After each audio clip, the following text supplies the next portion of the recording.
Ayo berinvestasi akhirat, bangun rumahmu di surganya. Sempurnakanlah ibadah Anda dengan beramal jariah yang pahalanya tidak terputus hingga akhir kiamat.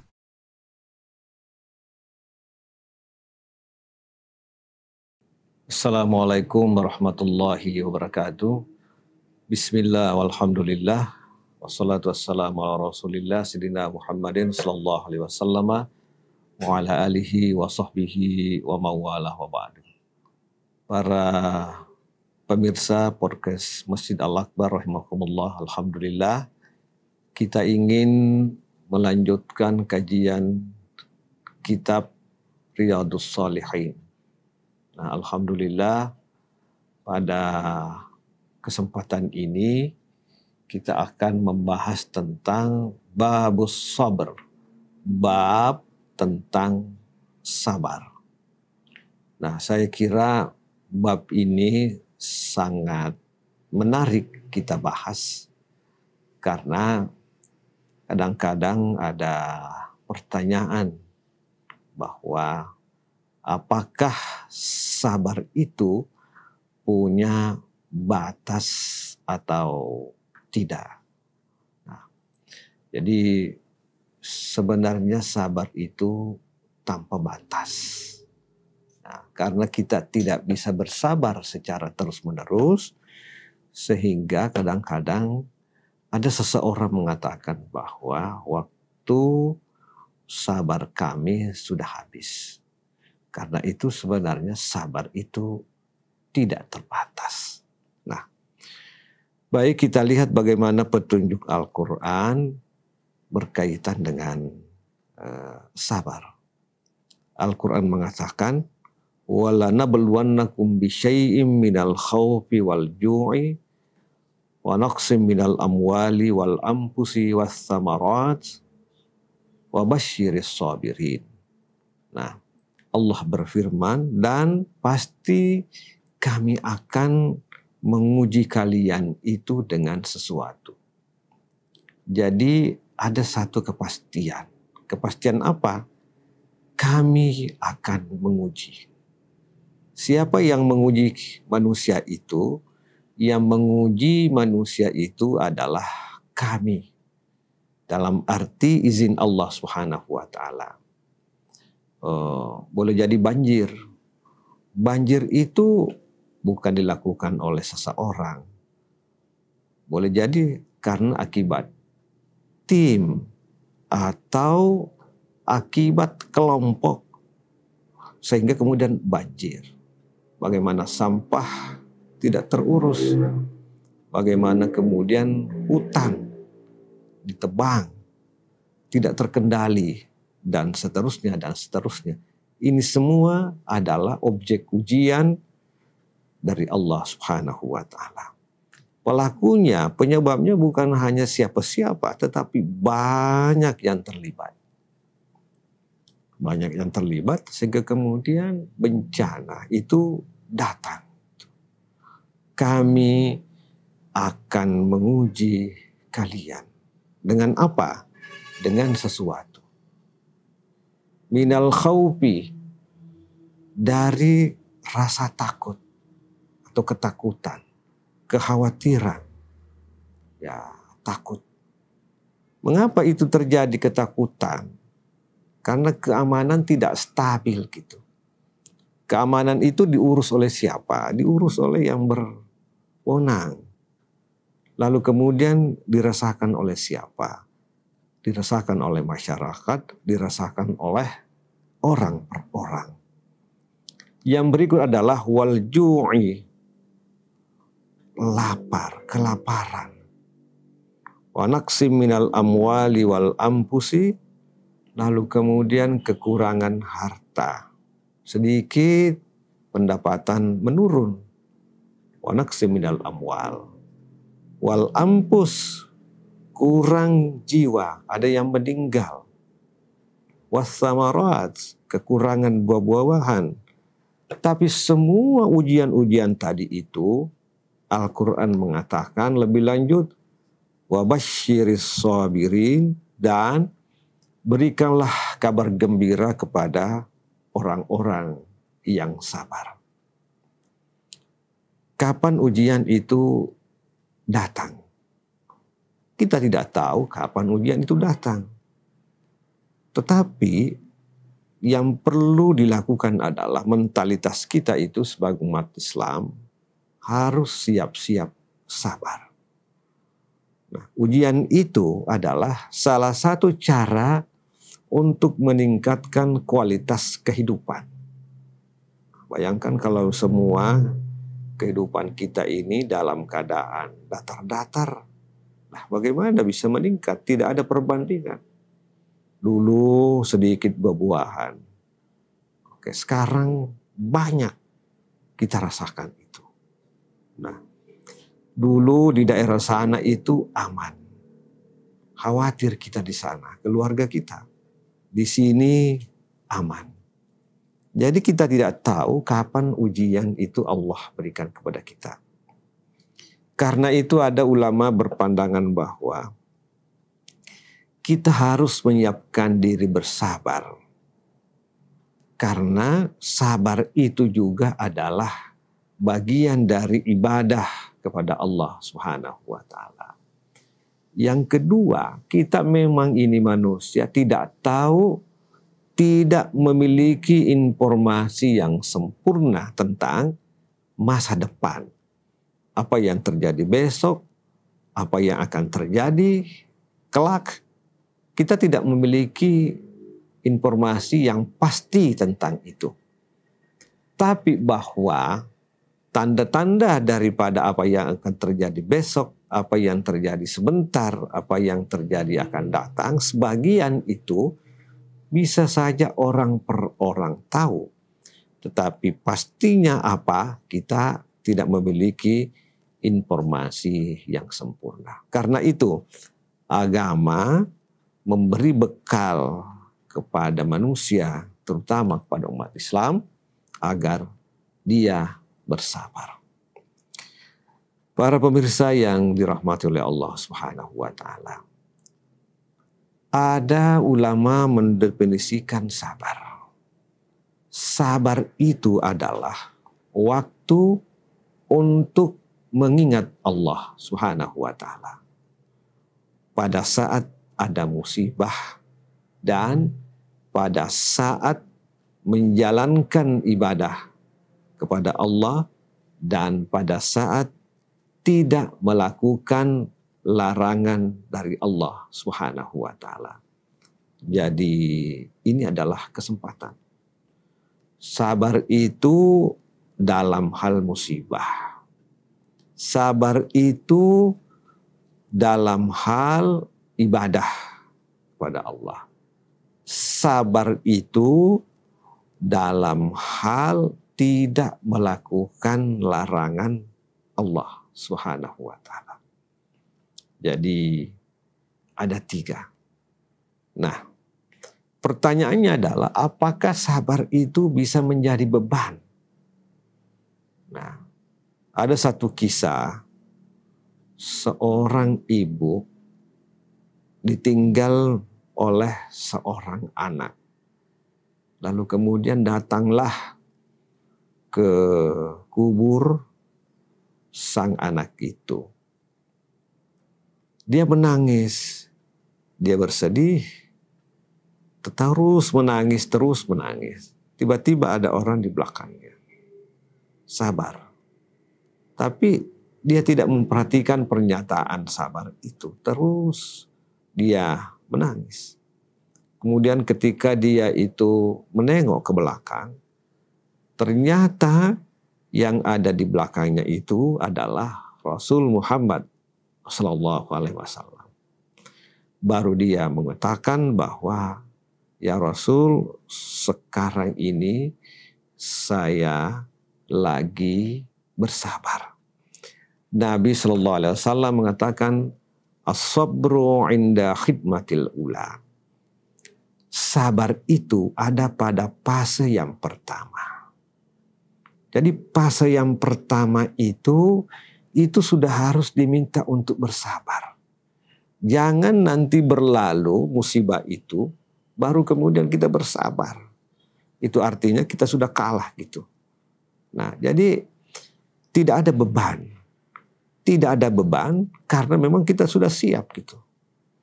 Tidak ada beban karena itu adalah ibadah, pahalanya besar gitu.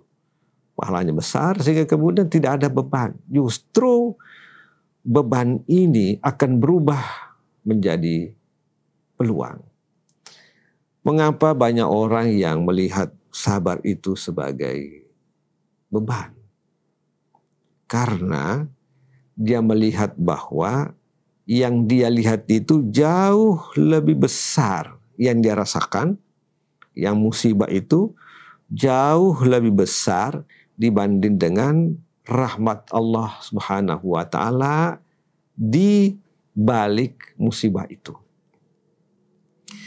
Ada orang selalu bersedih karena musibah, karena dia melihat itu musibah yang dia temukan itu lebih besar dan rahmat Allah kelak di balik dari musibah itu kecil gitu. Sebaliknya, mengapa orang bersedihnya itu sebentar? Setelah itu dia bangkit dan bangkit dan bangkit. Mengapa? Karena dia melihat bahwa musibah yang dia lihat itu, yang dia rasakan itu sebenarnya kecil. Tetapi rahasia di balik musibah itu adalah jauh lebih besar. Dengan demikian, dia memiliki keinginan besar untuk memperoleh rahmat Allah Subhanahu wa taala. Karena itu mari kita mencoba belajar bahwa sabar itu bukan beban, tetapi itu adalah aset, itu adalah etos, itu adalah modal kita untuk semakin dekat dengan Allah Subhanahu wa taala.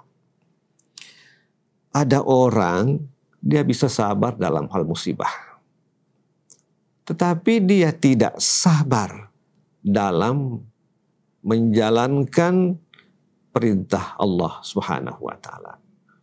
Puasa itu, puasa Ramadan itu adalah perintah Allah Subhanahu wa taala. Hanya bisa dan bisa dilakukan kalau seseorang itu bersabar. Buktinya apa?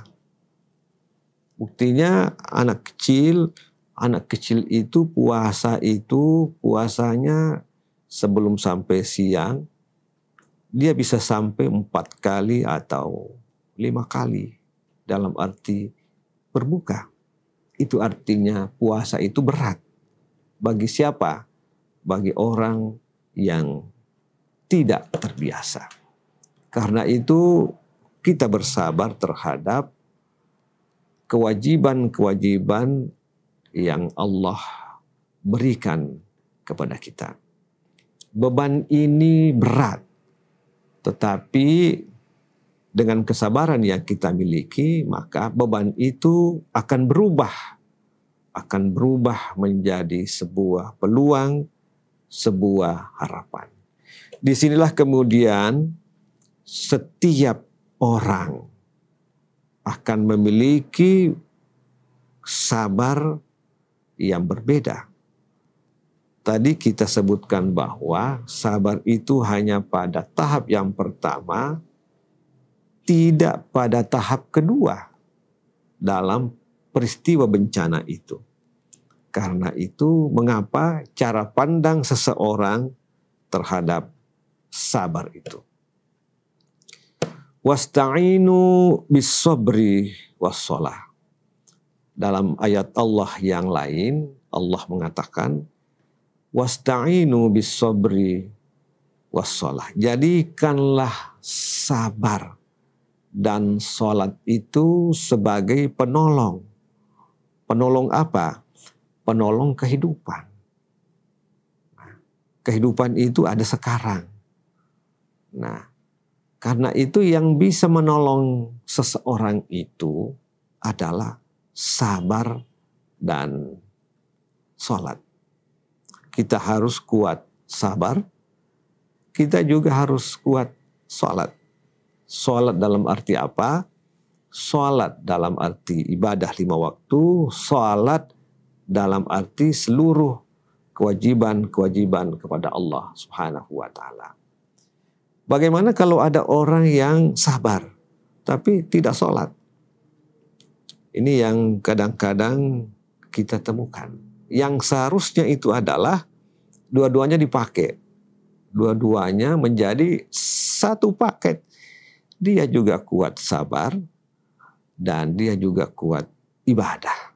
Agama mengajarkan kepada kita semua, kepada umat Islam adalah jadikanlah sabar dan sholat itu sebagai penolong kehidupan.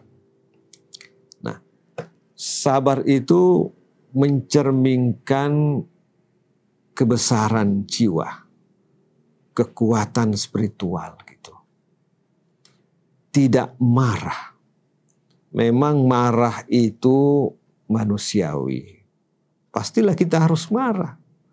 Tetapi kalau kita menahan marah, jauh lebih baik. Kita harus marah, tetapi kita harus mencoba menahan marah. Karena itu orang yang baik adalah orang yang bisa membaca tanda-tanda kemarahan seseorang. Dan orang yang baik juga adalah orang yang bisa menahan dirinya untuk tidak marah. Bagaimana kalau orang sudah terlanjur marah? Adakah resep dalam Islam? Ada resepnya dalam Islam. Ya, kalau kita marah, kita berwudu. Nah ini juga ya, masih bisa berwudu kalau kita marah. Berwudu, kalau berdiri kita marah, silahkan duduk. Kalau lagi duduk, ya silahkan baring. Nah, makanya untuk melatih kesabaran ini, ada resep yang dikemukakan oleh ulama. Jangan memberi ruang kepada Anda untuk tidak memiliki wudhu. Dengan wudhu itu, maka itu adalah satu cara untuk menahan diri kita untuk tidak marah. Jadi kalau ada orang sudah berwudu tapi masih marah-marah, wah itu juga jadi soal. Makanya di masjid itu ya jarang-jarang terjadi seperti itu. Mengapa orang sudah berwudu gitu? Tapi kalau kemudian ini menjadi kebiasaan kita dalam keluarga, ya berwudulah sehingga kemudian kita bisa melakukan pengendalian diri. وَلَنَبْلُوَنَّكُمْ حَتَّى نَعْلَمُ الْمُجَاهِدِينَ مِنْكُمْ وَالصَّابِرِينَ. Dalam ayat yang lain Allah berfirman, dan kami menguji kalian hatta na'lamal mujahidin, sampai kemudian kami tahu al-mujahidin, orang-orang yang berjihad, minkum, di antara kalian, was-sabirin, dan orang-orang yang sabar. Jadi ujian itu yang diterima seseorang itu harus dilawan dengan jihad, berjihad. Dengan berjihad itu akan kemudian kelihatan siapa yang sabar. Di situ orang berjihad akan terlihat tangguh. Mengapa? Dia sabar gitu. Sabar ini perasaan kejiwaan, perasaan spirituality, perasaan di dalam hati kita. Karena itu kita harus berbesar hati. Dengan berbesar hati, maka itu adalah masuk pada ruang-ruang kesabaran. Kadang juga kita itu melihat sesuatu berkecil hati. Lihatlah itu berkecil hati, tetapi yang kecil itu insya Allah ada rahmat Allah yang sangat besar. Berkecil hati, jangan kecewa. Itu hanya sesaat. Masih panjang dan masih banyak kesempatan, dan rahmat Allah itu terbuka seluas-luasnya. Karena itu Mari kita mencoba mengolah diri kita, mengolah jiwa kita, mengolah perasaan kita, mengolah persepsi kita, agar kemudian sabar ini menjadi salah satu kekuatan yang kita miliki, kita gunakan, kita berdayakan untuk sukses menjadi orang-orang yang diberikan kegembiraan oleh Allah Subhanahu wa taala. Demikian, semoga bermanfaat. Wassalamualaikum warahmatullahi wabarakatuh. Ayo dukung media dakwah Masjid Agung Al-Akbar dengan ikut berdonasi pengadaan alat multimedia dan operasional dakwah. Usia boleh terputus, pahala jariah mengalir terus.